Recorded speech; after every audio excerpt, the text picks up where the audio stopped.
তরুণ veterinary গ্র্যাজুয়েটদের দক্ষতা বৃদ্ধির লক্ষ্যে বাংলাদেশ ভেটেরিনারি অ্যাসোসিয়েশন বিবিএ এর আয়োজনে এবং animal health companies association of Bangladesh আহকাবের সহযোগিতায় ৩ মাসব্যাপী দক্ষতা উন্নয়ন হাতেকলমে প্রশিক্ষণ কর্মসূচির অংশ হিসেবে গত ১ জুলাই থেকে ৩০ সেপ্টেম্বর পর্যন্ত আমার সময় কেটেছে গুলশান ২ এর বাংলাদেশ অ্যানিম্যাল কেয়ার সেন্টারে।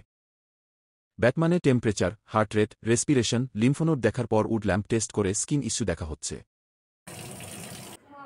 ডগের উন্ড হিলিংয়ের জন্য হাইড্রোহানি থেরাপি। আইসিইউতে ভর্তি থাকা ফ্যালাইন প্যানলিউকেপেনিয়ায় আক্রান্ত ক্যাটের blood glucose check, nail trimming, routine medication round complete করার পর মনিটরিং শিটে তা লিখে রাখা হচ্ছে। ইউরিনালাইসিসে প্রথমে ইউরিনের একটি ড্রপ পিএইচ পেপারে দিয়ে পিএইচ মান দেখা হয়।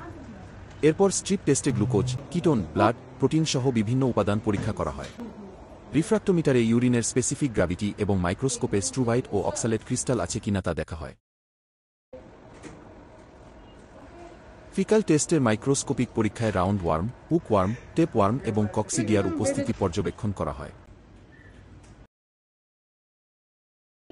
টুকটুকি নামের প্যারালাইজড ক্যাটের জন্য নেওয়া হয়েছে বিশেষ টেক কেয়ার।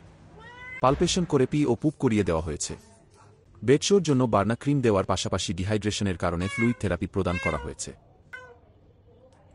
ইয়ার সাইটোলজি এক্সামে প্রথমে ভিনেগার ও পানি দিয়ে ইয়ার ক্লিন করে কটন দিয়ে কানের ভিতর পরিষ্কার করে স্যাম্পল নেওয়া হয়। স্যাম্পলটি স্লাইডে নিয়ে তাপে শুকিয়ে ৩ রঙের ডাইয়ে চুবিয়ে ধুয়ে ড্রাই করে মাইক্রোস্কোপে স্লাইডটি পর্যবেক্ষণ করে ইস্ট, ব্যাকটেরিয়া, মাইটসের উপস্থিতি নির্ণয় করা হয়।